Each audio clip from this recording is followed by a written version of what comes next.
Bismillahirrahmanirrahim. Assalamualaikum warahmatullahi wabarakatuh.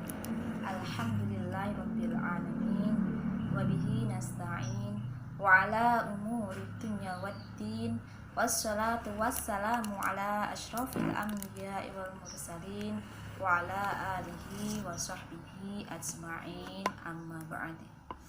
Yang kami hormati Bapak dosen Bapak Agus Jauhari LC-MPDI selaku pembimbing mata kuliah bimbingan akhlak, dan tak lupa rekan-rekan seperjuangan dari kelas PBA 1B yang selalu kami cintai dan kami banggakan. Langsung saja, di sini saya akan menyampaikan uraian salah satu bab yang ada di kitab Izzatun Nasyi'in, yakni bab ikhlas. Tapi sebelumnya kita harus mengetahui apakah ikhlas itu. Ikhlas menurut bahasa berasal dari kata khalasa yakhlusu ikhlason, yang bermakna murni, bersih, tidak bercampur. Dan menurut istilah adalah perbuatan amal yang dilakukan hanya untuk mendapatkan ridho Allah semata. Dalam kitab Izzatun Nasyi'in, Asy-Syaikh Al-Mustafa menyebutkan al-amalu jismun ruhuhu al-ikhlas.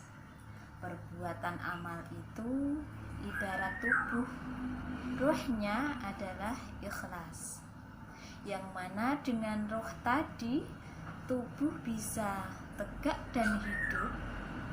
Manakala tubuh dipisahkan dari ruhnya, maka tubuh akan menjadi kaku, tidak bisa bergerak, dan tidak ada manfaat apapun yang bisa diharapkan.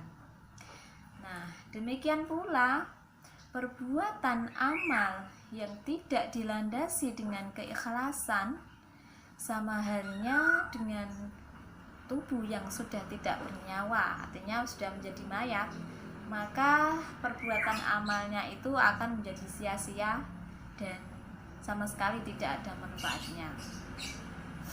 Allah Subhanahu wa ta'ala berfirman dalam surah Al-Baqarah, Bismillahirrahmanirrahim, Ya ayyuhalladzina amanu la tubtilu shadaqatikum bil manni wal adha kalladzi yunfiqu malahu ri'a an-nasi wa la yu'minu billahi wal yawmil akhir famathaluhu kamathali safwanin 'alaihi turabu fa'asabahu wabilun fatarakahu suda. Al-ayah.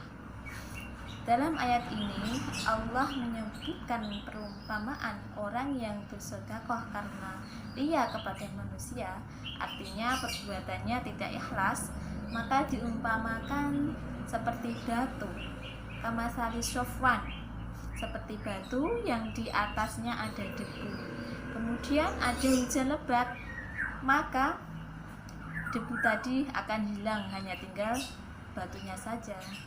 Demikian pula perbuatan yang tidak dilandasi dengan keikhlasan, maka sama sekali tidak ada akarnya, akan menjadi sia-sia dan tidak akan mendapatkan pahala di sisi Allah Subhanahu wa ta'ala. Banyak kita jumpai kaum-kaum yang berjuang, tetapi mengapa mereka tidak mendapatkan hasil yang maksimal, bahkan mereka hanya mendapatkan kegagalan? Asy-Syaikh Al-Mustafa mengibaratkan orang tersebut seperti halnya orang yang ingin masuk ke laut tapi baru sampai di tepi, atau kalau dia sudah turun ke air itu hanya di tempat yang paling terdangkal, belum sampai dasar laut sudah mundur kembali dengan tangan kosong, tidak membawa apapun. Akhirnya dia rugi tenaga dan harta benda.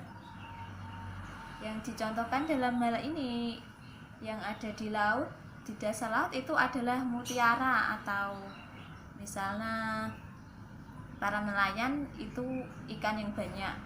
maka harus diperlukan untuk menuju ke dasar laut. Nah itu baru sampai di tepinya saja atau di tempat yang terdangkal sudah kembali, maka dia tidak akan mendapatkan apa-apa, hanya mendapatkan capek toh.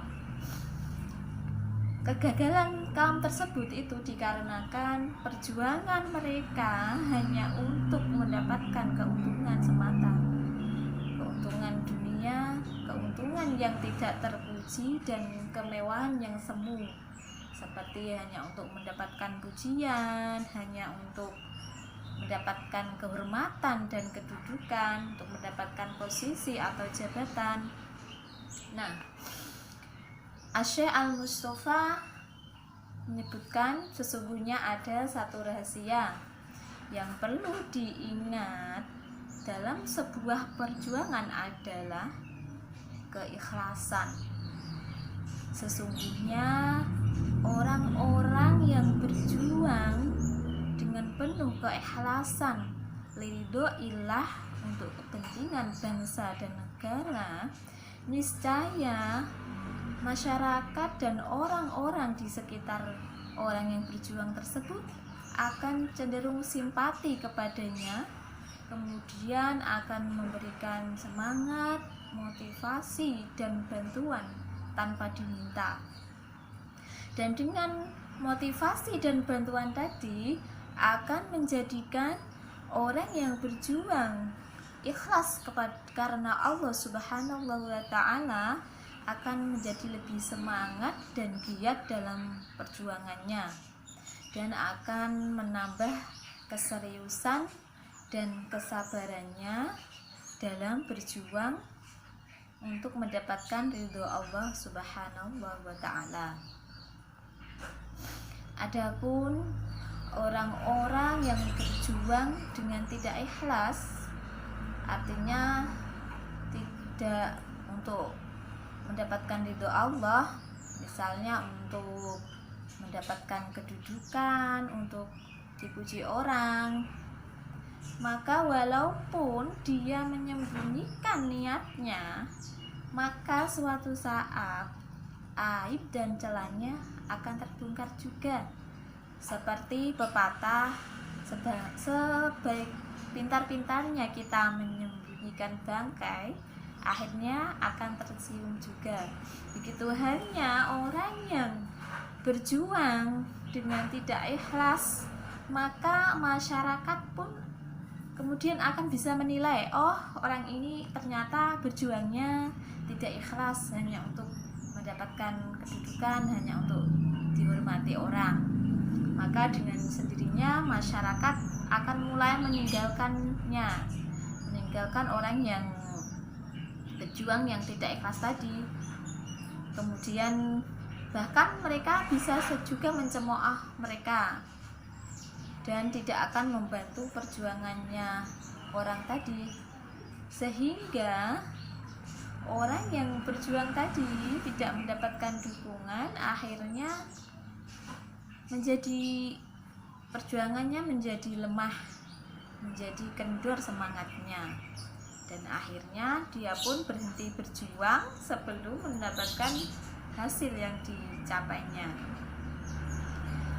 dan akhirnya dia hanya mendapatkan kerugian baik material, moral maupun spiritual, dan akhirnya bahkan hidupnya menjadi tidak tenang. Banyak sekali contoh-contoh seperti yang tersebut. Imam Asy-Syaikh Al-Mustafa jika menyebutkan dalam kitab Ridhatul Nasyi'in akan membutuhkan banyak halaman, makanya tidak disebutkan semuanya. Yang terakhir, Asy-Syaikh Al-Mustafa mengajak generasi muda untuk berjuang dengan ikhlas. Wahai generasi muda, jadilah engkau orang yang berjuang dengan ikhlas, karena insya Allah dengan berjuang dengan ikhlas akan mencapai puncak yang dicita-citakan atau yang diinginkan. Dan waspadalah agar kita tidak menjual perjuangan kita dengan gemerlapnya emas. Diibaratkan di sini gemerlapnya emas oleh Syekh Al-Mustafa, karena emas itu adalah barang yang disukai banyak manusia.